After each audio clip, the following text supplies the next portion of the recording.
All right, we'll try this again. No, I just refreshed my page thinking that it might help. We'll see. Okay. Let's try this again. 3, 2. Oh, we're live. And Pittsburgh Steelers fans, welcome back to another episode of The Standard is the Standard. Things are all jacked up to start the show. I'm not in the proper spot on the screen. Lance is in my spot. I've got the logo over my shoulder. And you guys know that, well, we got a third person on the show. We had some special guests last week. We're continuing that trend as we press on throughout the 2020 offseason and this COVID-19 world that we live in and everyone's quarantined. So might as well just sit back and relax. I welcome Chris Carter of DK Pittsburgh Sports. What's up, Chris? Yo, Jeff. Yo, Lance. Glad to be back on the show. It's been a hot minute, but missed it, man. And everyone knows Lance. Lance, how are you this evening? I'm doing well, man. Washing my hands and eating wings, baby. So the funny thing is there's a lot of people that might follow our program now, our programs plural, our YouTube channel, and the live chat starting to get people funneling in that might see Chris and know Chris from his work at DK Pittsburgh Sports, and they might not know that Chris and I used to work together at BehindTheSteelCurtain.com. He and I kind of got our start and got our foot in the door together. I took over that site, and he trampolined over me and went to DK Pittsburgh Sports and got credentials to all this stuff. And here I am still sitting behind the laptop, just doing my blogger thing. But anyways, Chris, how are things going for you over there? Still good? Oh, it's still good, man. You know, we're doing some interesting things here at DKPittsburghSports.com. Also got the Locked On Steelers podcast popping. Lots of really good stuff there. You know, Pittsburgh shut down. But, you know, that don't stop me. I'm out here. So I still got my full-time job. I still got other situations going. But it's real cool getting ready for the draft, talking about free agency, whereas every other sport shut down, football is not, and that's great for me. It is great. Now, I will pump up his podcast. The Locked On Steelers podcast is a great one. So if you want to check out another avenue, check him out. It's good stuff there. Now, I got to ask this right off the bat because we do a show now that's called the Homer and the Hater Show. Obviously, you know I'm the Homer, and you know the guy next to me is the hater. All the time. Please tell this fool next to me that Derek Watt is not the worst signing in the world that he made it out to be. He said it was horrible. He was bashing it. He gave it an F. What? It makes a lot of sense. Man, they needed a fullback. They needed a special teamer. They got 2 and 1. That's what I said. Well, that's the same thing they said about the VCR TV. You know, when your VCR broke, you had to take it to the repair guy. You didn't have a TV. I just didn't like the level of compensation for the guy in the live chat who asked me what flavor of wings I like. Come on, man. I'm a black guy. Lemon pepper, baby. Lemon pepper. Come on, man. Lemon pepper all day, baby. You don't have it. He started laughing. Lemon pepper, baby. You know what it is. That's it? But I don't do buffalo. I can't do buffalo. Listen, in Pittsburgh, we got William Penn Tavern. I get the kitchen sink wings. Oh, just hits me every time. But on the Derek Watt point, Lance, you got a guy, Roosevelt Nix, unfortunately, was injured a lot. That was a reality. He honestly doesn't cost that much more than Roosevelt Nix. This year, I think he's only like a $2 million cap hit. And in the next 2 years after that, it jumps up to 3.8. But again, if you're getting a guy who's going to be an all-time special teamer for you and he's going to be a fullback, I think that's worth it, especially when you look at what other guys. Tyler Matakevich is making $4.5 million a year playing for the Bills. He's probably not going to see their team. Crazy. Yeah, that's crazy that they're playing. That's crazy. Well, I'll just be on the sideline as, you know, one of those guys when they serve fruitcake. You know, you can have my slice. Where are we going? I think the quarantine's getting to him, Chris. I think so. Yes, it is. I didn't talk about Derek walking with the wings, so I tried to bring him back. Now he's in fruitcake. Lance, are you just hungry over there? Yeah, I am a little hungry as well. I do have some. I do got the lemon peppers and the garlic noodles and a nice little salad waiting for me. So yeah, I am a little hungry. Boy, I tell you what, the three of us doing a show together, we just pick up right where we left off. Like literally, when we used to do podcasts, it was Chris and I teaming up on Lance, and we're just picking up. It's seamless. I'm used to it. I'm used to it. Hey, that's why we're the homer and the hater. That's right. That's right. Now let's get to the topic that is the headline of this show. And that is a question for Chris. And I'm going to ask Lance the same question, and I'll give you my feedback as well. And that is, out of the four players that they acquired this past week, so Derek Watt, Eric Ebron, Stefan Wisniewski, and Chris Wormley, which player, Chris, do you think will have the biggest impact on the team in 2020? I think it has to be Eric Ebron. The tight end position hasn't been a highlight since Heath Miller left. Vance McDonald has had some big splash plays, most notably when he sent Chris Conte's soul into the atmosphere. But when you look at the consistency of the tight end position, it hasn't been there. And I think the signing of Ebron, even outside of just himself, this gives them two guys who know how to be starters in the NFL at the tight end position. So that if one goes down, the other one fills in, and they're both playmaker type of guys. Now, Ebron still has to work on blocking. He drops the ball, but he's a playmaker, and he is a very rich man. He is an aristocrat's Xavier Grimble. He has the athleticism.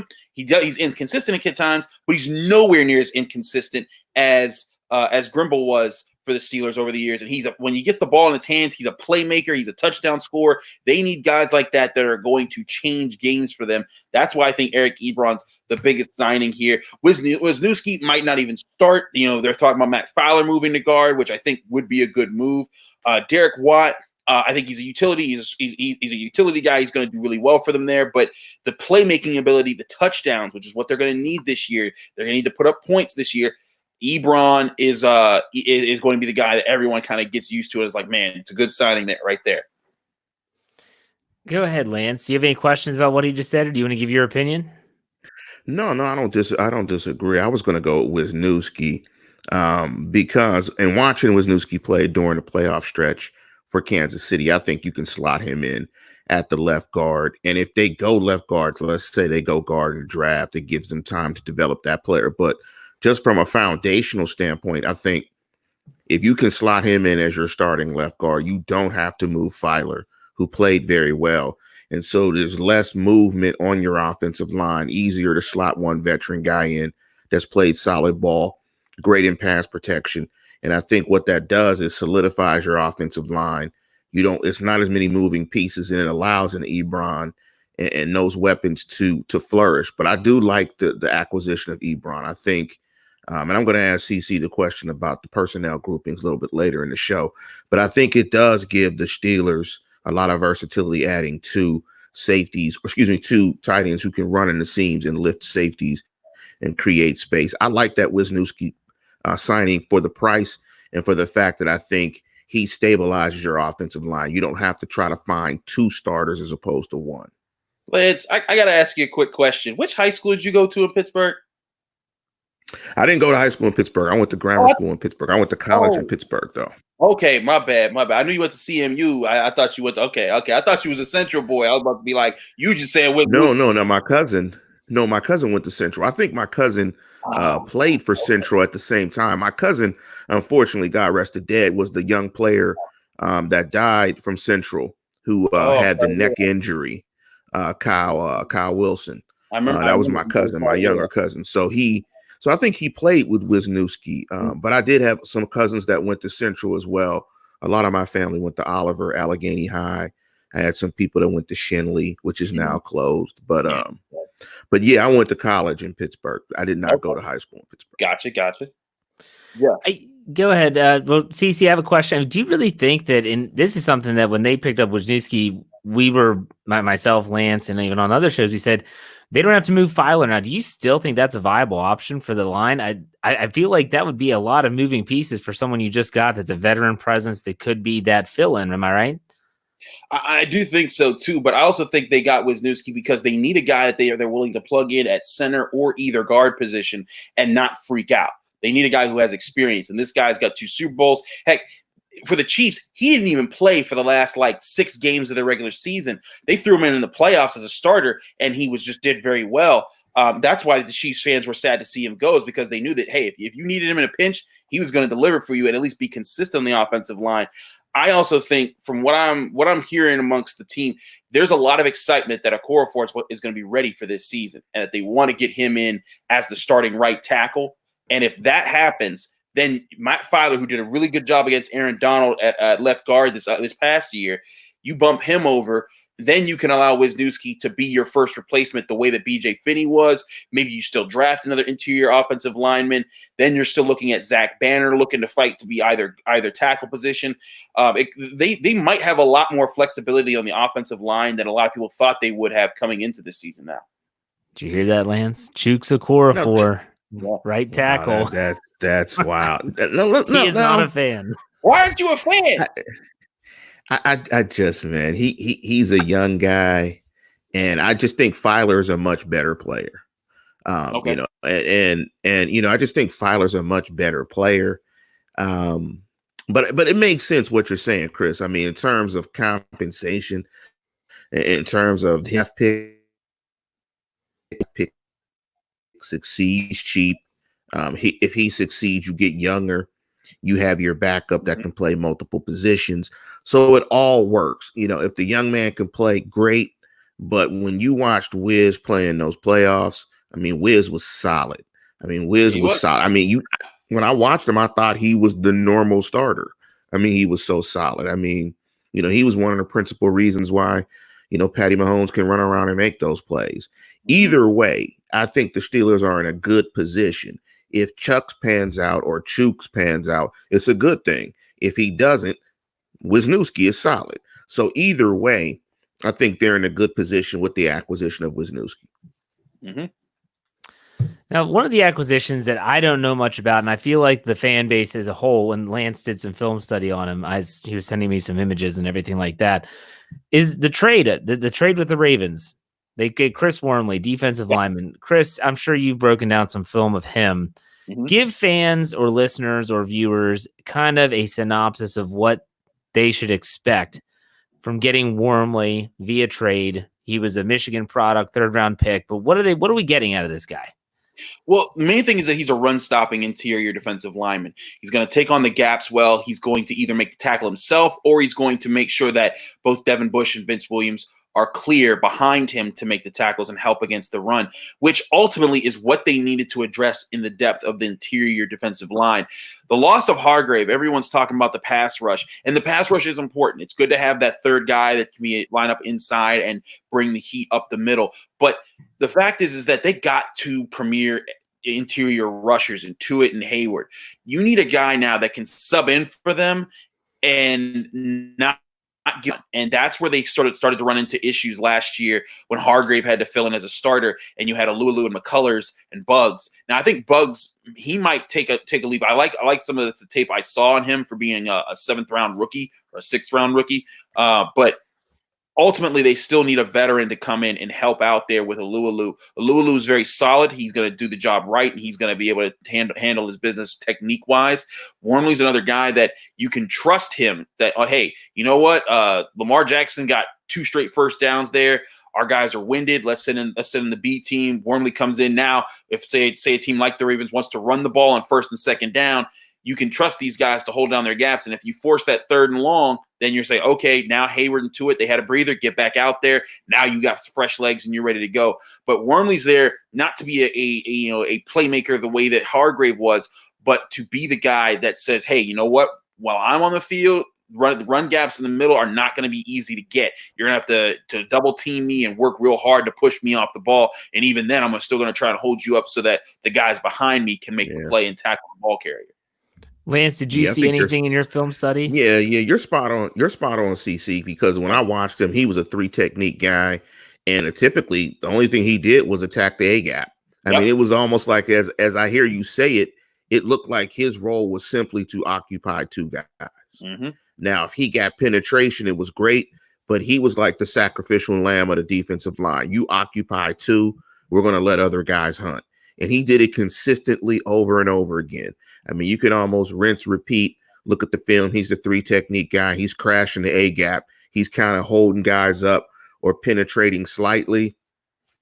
everybody else is making plays. And he kind of did that dirty work in that role. And so I see him being able to slot in there like that. I think with the Ravens, they just had so many defensive linemen, and them bringing guys in, he was just the odd man out. He's athletic too. He's a little more athletic than I thought. He had a little bit of juice, and I was surprised he played as many snaps that I saw. I mean, I thought he was a limited snap guy, but earlier in the season, he played a lot of snaps, and he played in different sub packages as well. I think that's a solid body depth guy that they need. I mean, he's an upgrade from Walton, from an LJ Walton or somebody like that. Or I mean, he's an upgrade from those guys. So, and Jeff is laughing because I probably got the initials it's wrong. LT. Did I get LT wrong? Walton. LG. I mean, What did I say? LJ. He said, he's actually a free agent. He's not even on the team right now. He's a free agent. I think they're kind of past LT's time with the Steelers. I thought he did a good job for being a guy. Yeah, he kind of came in. He did what he had to do. But yeah, I agree. I think that he's an upgrade over guys like that. And now, also, I think the big thing is that with all these signings, with Watt, with Ebron, with Wormley, with Wisniewski, now there's no super pressing need in the draft that, you know, if Kevin Colbert sees a player that he thinks is the best overall available right now, he doesn't have to say, but I need to get that guard, or I need to get that tight end, or I need to get that replacement for Javon Hargrave. Now you can just say, you know what? We're getting the guy that best helps us right now. Before we move on, and I know Lance has a personnel question he wants to ask you. I know they don't run their base package very often on defense very much anymore, but if they are in the 3-4 base, who's the nose tackle in 2020? It's a good question. I think it's going to rotate. It's going to depend on who they want to crash the center. They could put Hayward in there. I think that he would be nasty as a zero tech. I think Tuitt could play that role, but Wormley, I think, might be the best guy for that. There might be even a battle for that in camp. With Wormley, like Lance and I have been talking about, the nose tackle, like Casey Hampton's job when he was the nose of the 3-4 defense, just occupy space. Take people, you don't let no one push you off the ball, and nobody gets to our guys up the middle. That cleared out space for James Ferrier to do all the things he needs to do, Larry Foote, and that makes space available. So I expect Wormley to make a push for that spot. But I can also see the Steelers rotating one of their better guys in Hayward or Tuitt to the nose tackle position, and then throwing Alualu at the other 3-4 defensive end spot. But that's the thing with this signing of Wormley. You got some flexibility because you got guys that can move around and be effective, especially with those top two guys. This is an interesting group to play around with. Lance, do you agree with that, or would you put someone else in there? I don't disagree. I would not waste a ton of snaps for Tuitt and Hayward playing zero technique. I just want them playing 3 and 5 technique, getting upfield. I prefer them to do that. Yeah. But we know who won't be playing the zero technique. Daniel McCullers. You said it, and yet he always makes the team. He wrote the book. He wrote the ebook on how to make the Steelers roster. Be big. So this is year to flourish. Year 28. Oh, yeah. He's still on his first 48. Why is Dan McCullers still on the team? I don't know. But when I think of this defense, and you were saying there isn't an immediate need, who's the sub-package linebacker along with Devin Bush? I mean, who's going to be that Barron guy? That's the guy. That's the piece that I see is missing on this defense, because I don't want Vince. Because if I see Vince Williams as an offensive coordinator, I'm pointing at him, putting the red dot on his head and saying, let's go get him. Because he can't cover. I mean, he, with everything else he does well, he just, who's the guy? I mean, could you see, a neat linebacker, smaller guy that can run and cover and hit costs with Barron? I do think that they'll at some point address that. It may come later. Like it may be a cheap signing. It may be a guy in the 4th round. But I do think that they will get a guy who can run and hit and help over there. I also think the other move will be to get an early safety position. I was just talking with John Ledyard He's an NFL draft guy. And we were talking about he had the Steelers. He mocked the Steelers to get Antoine Winfield, safety from Minnesota, and he thought his thinking behind that was, well, if they have 3 safeties available that they feel each of them can start, and Winfield can play some deep safety along with Fitzpatrick, now you're freeing up Terrell Edmunds to be in the box. Maybe he becomes that sub package guy for you, which puts him in less of a position where he has to play deep, where you see Edmunds struggle more. His best coverage plays come when he's in the box, picks up somebody and just trails them or presses them on their shorter routes. Right. Jeff kind of talked about before we get to Lance's question and teased that. Go ahead. No, hold on, we teased that. I'll get to this live chat. Felicia puts $5. Hold on, Lance. Hold on. Felicia for Lance puts $5 in the tip jar and says, "Here's my donation for the Tylenol for the hater because of the upcoming draft. He's going to hate picks as usual. Love anyways." Felicia, thank you very much for that. We appreciate the donation. If anyone else wants to use the super chat feature, just go down to the comment bar and put the What? I didn't. I love the Devin Bush pick. I love the Devin Bush pick. I didn't hate on the I didn't hate on the Devin Bush pick.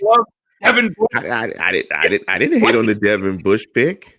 I mean, I like a draft pick, a first round pick every 5 years. I mean, come on. Every Can't like him. Pick one.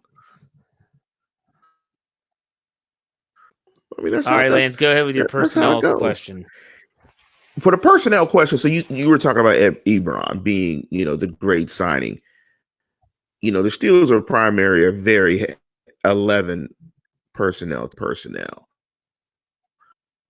With Ebron to 12 or even 0-2 personnel. I don't know if they'll run 0-2. Would never run 0-2. But what's your thoughts on 12? Just from 2011, been 70%, and they were in 12 about 20% of the time. That changing. Do you think their primary offensive format? It'll still be the personnel grouping, but it won't be. It'll still be the primary, but it won't be so heavy. Well, you got to think about it too, Lance. Nick Van Etten was their signing to bring him to help address the tight end position, and they had quarterbacks. And he only came in the middle of the season to implement a 12-man personnel grouping. They would have had to restructure the offense, and they're already trying to do that around Mason Rudolph and then Devlin Hodges. I don't think they had the time to incorporate that last year and say, hey, this is going to be part of our offense. Whereas now this year, they're going into not just training camp, they're going into rookie camp and mini camp with Randy Fichtner going to say, okay, Ben, here is your playbook. We got double tight end formations coming for you right up the middle, so get ready to use these. And that way, even if one of them goes down and one of them gets replaced, there's at least everyone knows that this is part of the playbook and it's something that they can expect. Whereas, don't forget, Van Etten got signed. He got brought in for the Bengals game, and and he was the starter for that game. McDonald didn't even play, so it would have been the middle of the season when they would have had to implement that new package. So I think it's going to work this year. But also, I think the Steelers aren't going to be afraid to try out their 3 young receivers, Juju, Johnson, and James Washington. I think the 3 of those guys are still going to be featured prominently in this offense, but you're going to see a much better balance with the tight ends, especially because I think that's going to allow Ben Roethlisberger to hand the ball off a little bit more and run off a play action, which I think they're going to do to protect him because they don't want him leading the NFL in passing attempts and passing yards again, just because I think they want to protect that arm and his age.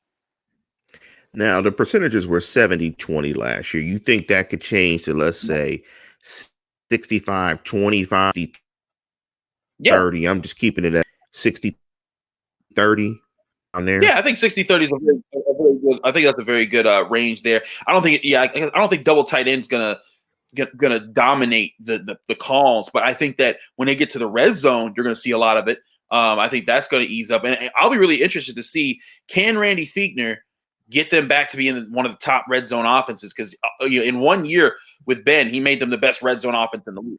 And then this year, of course, without Ben, they were one of the worst overall offenses, let alone red zone.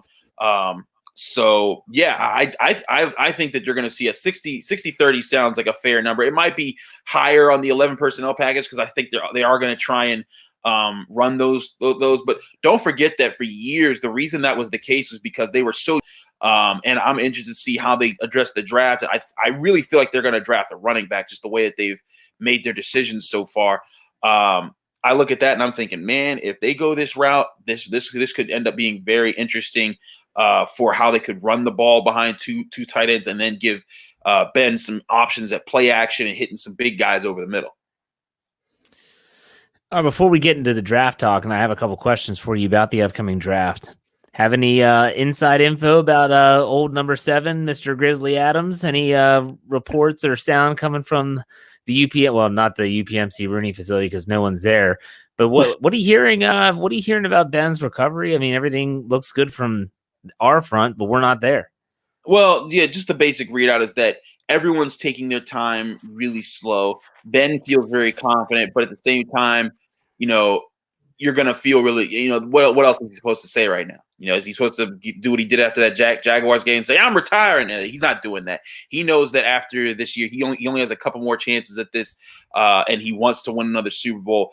Everything that I've heard is positive about his coming back. But the Steelers, they are not playing games just because he says he's great. And there was that one video of him throwing a football. I remember, Adam Shine was coming out. He's a guy, I forget which network he's with now, but he's a guy nationally who's always hated on the Steelers, and he picks on Steelers fans. And he really came at when that video of Ben Roethlisberger came out. He was like, "You think that guy's going to lead you next year?" And I'm like, dude, he's got a whole year to recover still. Like, chill out. But that's the big thing is everyone just breathe a sigh of relief. Ben's okay right now. The biggest tell, when you should be holding your breath, is how he does when minicamp comes out. How he's reports of how he's throwing the ball there, and then when you get to training camp, when he has to do it a lot more, how does he look there? How comfortable does he feel when he gets into the game? Is he able to throw the ball with a lot of comfort there? That'll be the time to judge. But everything I'm seeing and hearing now on the ground here in Pittsburgh is that things are going the way they need to. But of course, with COVID-19, it's going to be a lot tougher for people to players are having a hard time getting physicals right now. So Ben Roethlisberger, they're taking care of him. He's still following the plan. But it's going to be an interesting process to see if we even get to mini camp on time this year. Yeah. All right, so Ben Roethlisberger's the linchpin, we know that, but let's talk about the 2020 NFL Draft. Now, before we get into specific prospects, because that's a long list of players, depending on the position, if you were to put money down, you go to Vegas and you say, I'm putting X amount of dollars that the Steelers are going to pick this position with their first pick in the second round, pick number 49, what position are you going to go with? Running back. I know that's unpopular with a lot of people. It's funny. I was just talking with John Ledyard. He thinks he thinks that it makes the most sense for what the Steelers are setting themselves up for right now, but he doesn't like it because a lot of people, including they don't value the running back position as much anymore these days. But I think it's extremely valuable. And I agree. I think that some of the running back takes are a little overstated because they look at what the Chiefs did, look at what the Niners did. And look at the Titans who sucked out of Derrick Henry and he carried them on his back to an AFC Championship appearance. I look at the running back position and I see this is a draft. Not necessarily they should just go all out for running back no matter who's there, but this is a draft where I can see about 8 different receivers being taken before they pick.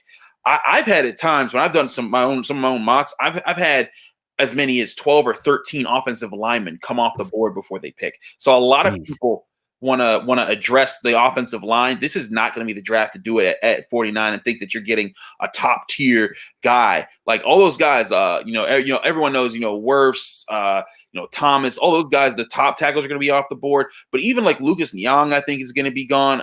Ledyard in his recent mock draft, he had 7 offensive tackles going off the board before the Steelers pick at 49. And there's people that are picking even more than that. So I found it hard for them to address the offensive line. I think they're going to address the offense, just how much they've invested into the defense already. It just makes sense that they pick the offense. And You could go receiver, but you got 3 young guys there. I don't think that might be the spot for that. And I think that they really need a burner, and they can get a burner in the 3rd or 4th round. So when I look at this, I think that, well, there's only so many teams that really need a running back and might step out of picking an offensive lineman or one of these star wide receivers or addressing an edge rusher position and go get a running back. And in my opinion, if they get one of 4 or 5 guys, I'm good. DeAndre Swift, he'll be gone. I think he's the best of this class, and he'll be gone first. Is that the Georgia running back? Yes, that's the Georgia guy. Running back out of Georgia. Yeah, he's really good. Jonathan Taylor, everyone looks at because of that 40 time, but his fumble rate is really high. I would be hesitant to do that because part of the reason I think they should be looking at the running back position is because of the fumble problems. You think back to how many games, guys, have the Steelers had their hearts broken by a running back fumbling trouble times. You had Connor against the Broncos, Connor against the Niners, Connor against the Browns, Ridley against the Saints. It's time and time again that running back fumbles have hurt them in key situations. And Taylor had like a ridiculous fumble rate. I think he had 15 last year. Maybe it was 2 years. Wow. The total. But if you look at his fumble numbers, I don't have them in front of me right now, but you look at them, they're ridiculous. And as exciting of as a running back as he is, and he had the most rushing yards of these top guys that are available this year, as exciting as he was, that's a concern. But where it comes after him, J.K. Dobbins, who tied him in exact yardage this year, which was insane. They both had 2,003 yards. I like him a lot, and he might slip down a little bit because I looked at him on tape and I said, damn, this guy's fast. This guy's quick. He's really athletic. He might be the best overall athlete of the running backs. But we never saw him run because he thought he didn't run at the combine because he thought, hey, I can run at the Ohio State Pro Day. Well, there's no more pro days. Because of COVID-19. So no one's going to get those times. That could backfire against him. And if teams are thinking, well, we don't know, let's go with this guy or let's go with that guy, let's go with guys we do know, I think that could drop Dobbins down a bit. So he's the 3rd guy that I'd be happy with them picking. My 4th guy, Clyde Edwards-Helaire at LSU. I think he might end up being the pick just because this guy fumbled. That's the little kid. That's the small little guy, right? Yeah. Yes. Yeah. He's extremely quick. And just because he's small, he's tough. He's powerful. He has low. Yeah, he has really good drive. He catches the ball very well. LSU lined him up in the slot, moved him into bunch formations, dropped him back in the backfield, and had him do all sorts of things. I think that would be very creative to have with Ben Roethlisberger at this time. And he makes people miss in space. And that's the bottom line. The Steelers want an X-factor kind of running back that, hey, we get you the ball, you're going to make 1 or 2 guys miss even behind the line of scrimmage before you get going. And you saw plenty of tape of him doing that even against Alabama last year. And the last guy I'd say that they should really look at is Zach Moss out of Utah. He's another power back, but he's a really dynamic guy that I think reads his blockers better than Benny Snell has this early year. Though I won't count out Benny Snell yet. I think he's going to lose some pounds this year, be a little bit quicker and more explosive, and it'll be interesting to see how he plays in camp. Benny No Jets. That's what Lance calls him. No Jets. I'm a fan of Benny No Jets. And Mark Tobin is laughing at me. I know like 3 college players, but I do know Swift, and I did know the running back from LSU because he stood out in the national championship game amongst a bunch of first-round guys. I mean, he looked like a man amongst boys. But, I mean, I'm with you, CC. I mean, when I look at that offense, if you look at a weakness of that offense, it's at the running back position. I mean, James Conner, great story. Nobody has any confidence in Steeler Nation with James Conner. And Samuels is just a guy, and Benny No Jets is a guy with no jets and no lateral quickness. Now, I hope that changes once he loses some weight. But, I think the running back position, if you look at the offense, there's no juice there in that position. I think they need some juice. You add a running back with the acquisition of Ebron, Vance McDonald, the 3 young wide receivers, then, you got some weapons. And they need to score points. I mean, flat out. They need to get to around 27, 28 points per game. Get there, we're cooking. Now, you said that running back would be your guess. And I think a lot of people, Lance agrees with you. I wouldn't be mad if they did that. And I think they're setting themselves up with the acquisitions that they've made this past week to have really a best player available approach. Now, my question for you now is, if there was one position that would shock you, And let's leave the specialists out of it because I don't think they're going to draft it. I don't think Colin Holba's coming back. But anyways, if you were to, what position would you be like, wow, I didn't see that coming? What position would that be? Well, I'll start in reverse. So I still have safety on the board.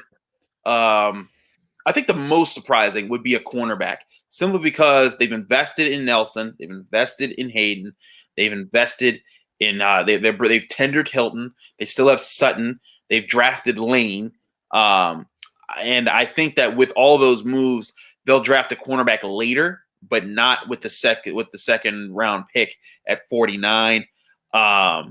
I would also be surprised. I'd be very surprised if it's a quarterback. If they go get Jalen Hurts. Now, I'm not against getting Jalen Hurts this year. I think he's a highly underrated player in this year's draft. But with the second round pick, they need to address something like right now. So, cornerback, quarterback. I think another position, edge rusher. Whereas I do think it's valuable to get another edge rusher to back up Bud Dupree and T.J. Watt. I also think that it's going to be like linemen with offensive tackle. There's going to be a lot of edge rushers that fly off the board before they get the pick. And the value at edge rusher that you get at the second round pick is so much lower than the value you can get at running back, potentially at safety. That's another position I think that won't get drafted too much before 49. And you could be talking about a back end of the top 10 type of edge rusher compared to a top 5 running back or a top 5 safety. Right. And those are positions that you could see immediate impact from, whereas this would be a backup spot. That's where I have the problem seeing those picks. But cornerback and quarterback are the two that I would say is the most surprising. I was thinking that they might draft a slot cornerback like Amik Robertson in the 3rd round, but then they tendered Mike Hilton, which to me said, okay, we're making sure we have 2 slots ready to go with him and Sutton. Lance, would you agree with those, or is there any other position you would be surprised with? No, I mean, I think those pretty much stand out. I mean, you can't quarterback, no way. Right. I mean, you're not gonna draft a quarterback. I mean, I think those are pretty much kind of the obvious positions that would be really a surprise. However, the value of a cornerback, if there was a really good corner in the second round that they could get at 49. Although it would be surprising, I mean, corners are corners. Corners are super valuable. So, I mean, you have a Hayden that's getting older, So, if you get a really good corner, if you can get I'd be surprised. But if there was a really good corner there, but otherwise, I'd be surprised. I'd be surprised at a tight end in the second round as well. Oh, that's another one. With the acquisition of Ebron, I'd be surprised with a tight end. And with this tight end class, this is not the year to pick tight end in the second round. Cole Kmet is the top guy, and he's a 3rd rounder at best to me. He still has a lot of things to work on, especially in blocking. And that's not a project that you'd want to take on with a second round pick there. But again, with the other thing with the cornerback position, sorry to keep bringing up Ledyard, but we were.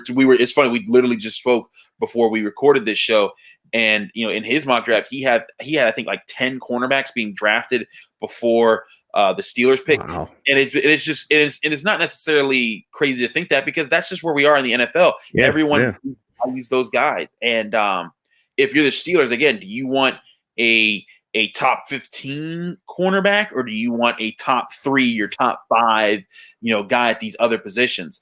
Another sneaky pick could be that cover linebacker that you guys were talking about earlier, somebody to back up Devin Bush and Vince Williams and jump in on those downs and help over the middle of the field. If by some miracle that offensive tackle doesn't fly off the board, or they feel like, hey, we can get this interior offensive lineman, those could be realistic picks. I really like Lloyd Cushenberry III out of LSU. I think he's a good center guard type of prospect, but I'm just not so sure. 1, I think he might be gone, but 2, I'm not so sure that him picking him at 2 when you have other available playmakers that could get you points on the board next year. Right. I think that's tough to pass up. Snowman puts $5 in the tip jar and says, Chris, would you draft Chase Claypool at 49? Snowman, good question. Not at 49, but maybe at 102. He's 6'4", blazing speed, big playability, and I do think the Steelers need to add something like that to their offense. Even if you're just saying, hey, we're only bringing him out for 4 wide receiver sets and we're just lining you outside the numbers and saying, go. But I think at 49, that's going to be a bit of a reach because I honestly think that he won't even go until that 3rd round. And with the Steelers' 2nd round pick, would he be able to jump over James Washington as the Steelers' 3rd wide receiver? Because Juju and Johnson, to me, are primo 1A and 1B at who's going to be getting most of the targets this year. And if Claypool is going to be your 4th wide receiver, it's a hard time justifying a 2nd round pick on that. 2nd rounder, yeah. But Snowman, it's a good question. I really like Chase Claypool's tape and the prospect of what he could bring. The Steelers have been missing a burner like that since Martavis Bryant left. Well, that's kind of my next question for you, because you talked about running backs when you talked about the draft and obviously the wide receiver that you just mentioned, Claypool. What's your takeaway on the 2 guys that were brought in mid-year last year? We're talking about Kareth White Jr. and Deon Cain.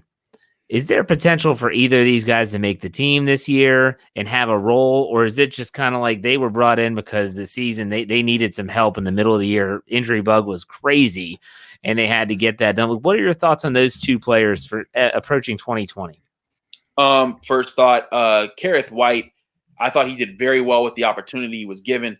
However, I think he's just up against a serious problem as far as how many running backs this team has invested in, and they might invest in another one with this draft.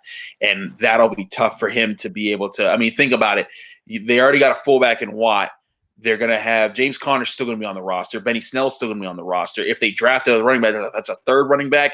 And you got Jalen Samuels. I can see Kareth White maybe beating out Samuels in camp. That could happen because of his flat-out speed. But that's still saying they're going to keep 4 running backs and a fullback, 5 overall in the backfield on top of maybe 3 quarterbacks. That's asking a lot right now. So I have a hard time seeing Kareth White make it, though. I really would like to see him do something, because when he had the ball in his hands, he was electric, and it was nice to see that kind of burst coming out of the backfield. Deon Cain, I see a very good opportunity for, because he was that burner, and he kind of came in and he had a big body. When he got downfield quickly, and he can make plays downfield. I think someone did some advanced metrics during the earlier part of the offseason, and it showed that he had the highest success rate, or one of the highest success rates in the NFL of being a deep ball threat. And he only had a limited amount, but that's with Mason Rudolph and Devin Hodges throwing him the ball, and he was making that happen. If you could line up a guy out there, and I think he's another one of those Clemson type of guys that just line him up outside, let him run. He's not going to trick up anybody with great routes, but he could get behind you and go up and make a big catch. He could be that guy for you, and I think he showed himself on special teams to be of value, and that's something that all the Steelers coaches and their staff, that's something that they're all going to talk about for this for what they value. And that's one thing that I've talked to Steelers guys, and one thing I've learned: if you're a young guy and you're not like a 3rd or 4th round draft pick or higher, you want to make the team, you better make an impact on special teams. And Deon Cain did that. That's why I think he'll be back. And I think that he will be, if they don't draft a wide receiver, he will be their 4th option. I think Johnny Holton getting cut also helps, because he was the gunner. And so you think that Deon Cain, along with Justin Lane, should be able to, in terms of special teams, take over that role. Couple questions, and then I'll throw it over to you, Lance, if you have any questions. This is something we talked about on another show. Do you think the Steelers are done with free agent moves? Do you still think they have one on their back pocket, or maybe 2? I think they can have a couple sneaky ones out there. What the Steelers do really well is they kind of wait out the suckers. They let all these guys sign these huge contracts. The Browns went and got Austin Hooper for super dollars, and they paid Case Keenum. I think the Steelers are a team that they're like, okay, you guys make all these ridiculous moves. We're going to get the guys that we want, and we're going to go address this. They could still get that linebacker that's a run and hit guy. They could still get a veteran safety for the cheap, and see who's available there. So I wouldn't put it past them to have a couple more moves in their repertoire, but they're gonna wait around and make the move when they feel it necessary. Because I think they're also Art Rooney was talking about this on ESPN a little bit ago, and how tough it is right now, because a huge part of their process has always been talking to players and getting to know their character and their person, and they don't get a chance to do that right now with COVID-19. You don't get to bring them in and see them up close and observe how they act, and especially with pro days, how hard did they work for their pro days? How prepared do they look? How sharp are they? And those type of things go into the kind of character that they want to bring into their organization. So that kind of adds to the struggle of it. So I do think that there's going to be something to consider there, and how they move forward. Wes on the live chat kind of gave me the eye roll about Jameis Winston, about them trying to sign Jameis Winston. They're not trying. They're not. I don't. This isn't a rumor. This was a speculation from Peter King on an article. Yes. And now, where I am with it, and when I look at this offense, other than the running back position, I think one of the weakest rooms is the quarterback room. I think when you have Ben Roethlisberger, of course, it makes it better. However, if they go into this year with Rudolph and Hodges as their backups, with a quarterback that's coming off of a season-ending arm injury, then they are putting their season in serious jeopardy. I mean, I think the quarterback room is something that needs to improve. I don't know if they're going to do that, but I think, they put their season in some peril if they don't address it. What's your thoughts on Mason? I'm not over the moon on Mason. I'm definitely, I was riding with the Duck Hodges bandwagon. I don't know if you can see it, CC, but I have the Duck Hodges camo hat on. I was all in on Duck. I loved the ride. It was fun. It was cute, but it was just that cute. That's pretty much what it was. I just think that they need a better backup at the quarterback position. Ben is in presumably his last 2 seasons. He's coming off injury. You don't want to squander these last 2 years without having a better quality backup than Mason Rudolph. Is there any, what's your thoughts on the quarterback room? Am I just down on it, be a hater? I'm sure everybody in the live chat is going to say, yes, that's the reason. But am I off base here? I'm just not really confident in that quarterback room, because I do think, like Kelvin Colbert said, Duck and Rudolph are hot garbage. No, that's funny. Dang.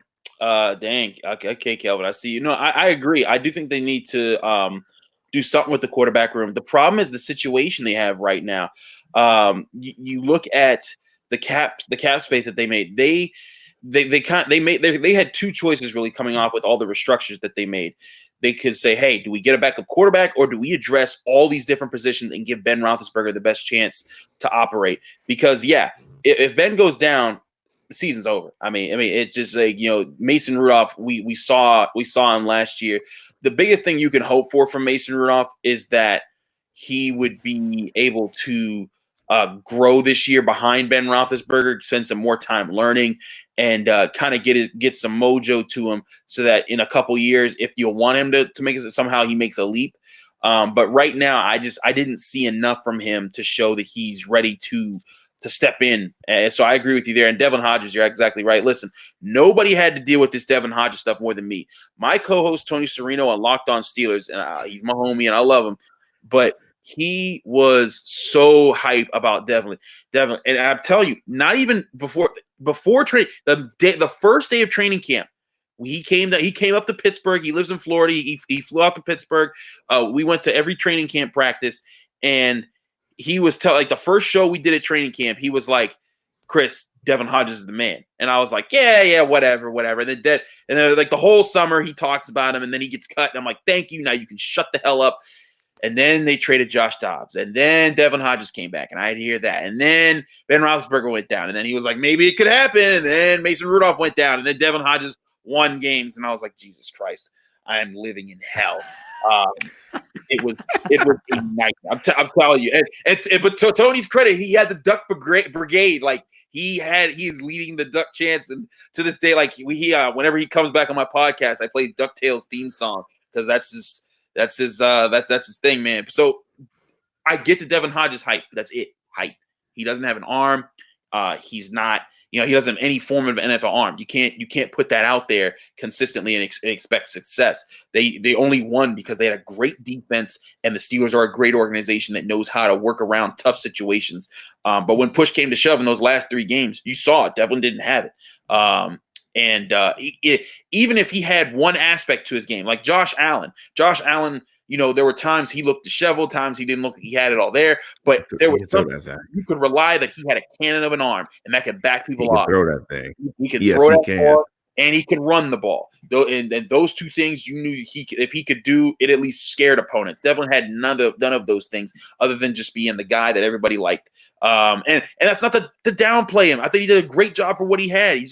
He doesn't have those tools that an NFL team needs. So, yeah, they need to invest in quarterback, I think. I wouldn't be too shocked if they drafted one in the middle rounds and said, hey, let's just give this guy a shot, bring a guy into camp. But I also wouldn't be shocked if they didn't, because they've made it adamant that they're not going to do that. I see people talking about Cam Newton. That's any guy like Cam Newton, Jameis Winston, Andy Dalton, all these guys are going to cost way too much for their cap room right now. The Steelers have a little under $10 million in cap room. It's about 10, not with the Ebron deal on the book. Exactly. And Wormley. Yeah, you have to consider those, and you still have to consider the space that they need to sign their draft picks. Yeah. You don't want to blow that up. I mean, yeah, technically they could restructure, but do you want to keep restructuring people for a backup quarterback? I feel like whoever they get, unless they were like, hey, let's go balls to the wall, let's get Cam Newton, then I feel like, everyone else that they get, all these other viable backup options, it's an automated admission that, whenever Ben goes down this year, if he does, I'm not saying he will, I'm saying if Ben goes down, it's like, you know what, that's the season anyways. I don't think it's do they need to improve the quarterback room at some point? Yes, because I don't think Mason Rudolph's the future. But I also think that it would behoove them to address other positions in this year's draft and maybe wait until next year to do something at quarterback. Well, the Hartman house will be happy if Mason Rudolph is the starter. I don't know, man. That definitely lost its luster in 2019 a little bit. But you're a big Mason guy? It's like I explained, I thought that he was the first drafted quarterback since Roethlisberger that I felt could potentially be the next guy. Okay. And so there was kind of that thought of maybe they do have a plan in place and maybe they'll have the next franchise quarterback. And then 2019 happened, and I don't really feel that way anymore. He's not being truthful. They thought he was cute in the Hartman house. Well, my daughters did. Yeah, they love Mason. They thought Mason was cute. That's what it was. I had a few of my friends that were like, "Hey, so Mason, right? Is he single?" Like I was like, "Whoa. I do not do that." I'll share with you this. I had this is like some insider from Jim Wexley gave me once. He said I wasn't there for it, but he said on the day of the 2018 NFL draft, he said he saw. Also, Jim Wexler's a great writer. If you get a chance, him, Dale Lally, and a bunch of guys that I look up to. Jim. The Steeler beat community. But Jim told me one time, he said during that 2018 first round, he said Mike Tomlin announced Terrell Edmunds as the pick, and when he was done, he went to a TV screen and was intently watching the first round of the draft and see how it progressed. And he said he saw when Lamar Jackson got picked by the Ravens, he saw like a disappointed look go over Mike Tomlin's face, and he walked out the room. Now that might mean nothing. It might just be nothing, but Jim felt as I kind of felt too, that I think Mike Tomlin wanted to get Lamar Jackson and might have gotten outvoted. And how different would this entire league look if Lamar Jackson was a Steeler? Not even for the fact that he might have played in 2019, but he doesn't. But Lamar Jackson doesn't come to the rescue of Joe Flacco in 2018, which means the Steelers make the playoffs, which means Antonio Brown probably doesn't go crazy, and you're looking at a completely different situation moving forward. So it's one of those fun what if moments. But but I told people before that draft, people called me crazy when I said Lamar Jackson was better than Mason Rudolph, and look where we are at now. But I do think that Mason deserves another chance. I'll say this: he's tough for the shot he took from Earl Thomas and to be able to come back and try to play again that year, and he made some plays here and there. I thought that was tough. The injury he took in the Jets game to come out and try to throw with the injury that they said he had is actually kind of ridiculous. Like when I was talking to some of my doctor friends, they're like, Chris, he shouldn't have been able to throw anything. He shouldn't be able to move with the injury he had. So I give him credit for that. But he has to learn how to process the field better. And that was the one thing in college I thought he would do well in the pros. I was like, what? It seemed like he understood where to go with the football, and he looked just so unwilling to make decisions as a Steelers quarterbacks. I just see that as a tough thing to bank on for the Steelers. But yeah, that's my take on Mason. There you go. Lance, anything else before we call it a show? Sorry, Jeff. Mason's not good. It's okay. Well, I want to say thanks to Chris before I give him a chance to kind of say where you can find his work. Is today's his flipping birthday, right? Oh, happy birthday, CC. Joining the show on his birthday. We appreciate that. A lot of people would have said, nah, I got to quarantine myself in front of the TV with Netflix and some beers. And he said, no, let's talk some Steelers for an hour. So what are you, 29 now, I think? Is 31. 31. Wow, young buck, boy. Whoa. Young guy. For the year of Donnie Shell here. So, it's actually pretty cool place for the shout out. Yeah, it's been a nice, honestly, thank you everyone for wishing me happy birthday there.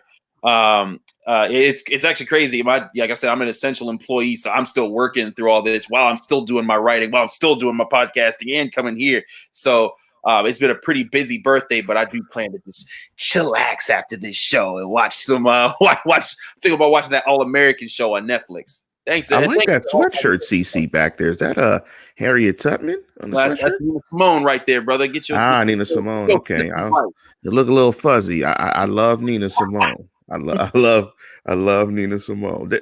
They're probably spirit animals. Nina Simone and Harriet Tubman. They probably come from the same. They're cut from the same cloth. Maybe like her spirit just went into Nina Simone after Harriet went. But yeah. Oh, thanks to all those for man. Wow, that hairline is still going strong. Yeah, right. Yes, it is. Antoine Dion right here out of Pittsburgh. If you need a haircut guy, go to Hair Up Bedford Square. He's great. So, Chris, tell the fans or the viewers, listeners, where they might be able to find your work one last time before we call it a show.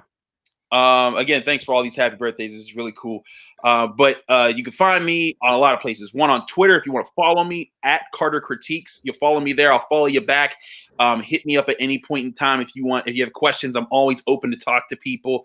I don't big time people. If I don't respond, it's just because I'm really busy and I might have just overlooked it in all the madness. I'm a beat writer. I'm an elite NFL analyst for DKPittsburghSports.com. I break down X's and O's with my Carter's Classroom column over there.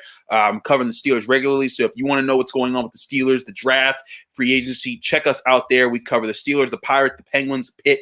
I know none of them are playing right now because of everything, but we have a great team over there.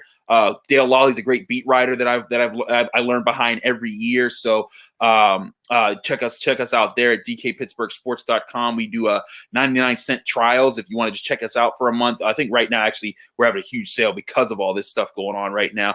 But also I'm the host of the Locked On Steelers podcast. You can subscribe to us anywhere, Spotify, Apple Podcasts, Stitcher, any of those platforms. I'm on there Monday through Friday doing shows. But definitely Behind the Steel Curtain, y'all, was where I got my start. This was where I worked with Jeff. I worked with Lance. Jeff and I wrote. We did some. I remember so many late nights. One of my favorites was the Bengals 2015 playoff game, and just all the emotions and the drama. And I remember us getting on and being like, "What just happened?" So I was inebriated. I had quite a few drinks that night. Oh yeah. Jeff doesn't drink, but I was just like, I can't believe. Oh yeah, the Apple Crown. I was killing the Apple Crown that night. Oh yes. But I have several very fond memories of BTSC, so that's why I was still like, oh, Jeff want me on, I'm coming. Even though it's my birthday, I'm gonna make it on the show. So anyone here. Any of you guys listening, if you just stick with Behind the Steel Curtain, they do great stuff there. Jeff always runs it. Lance is the man. You guys are great. Thanks for having me back, man. This has been really cool. Hey, we appreciate you, man. Lance, why don't you send us off? And as always, listeners, tune in, tell a friend, and subscribe. Amen. We'll see you next week for another episode of The Standard is the Standard. Have a good one, everyone.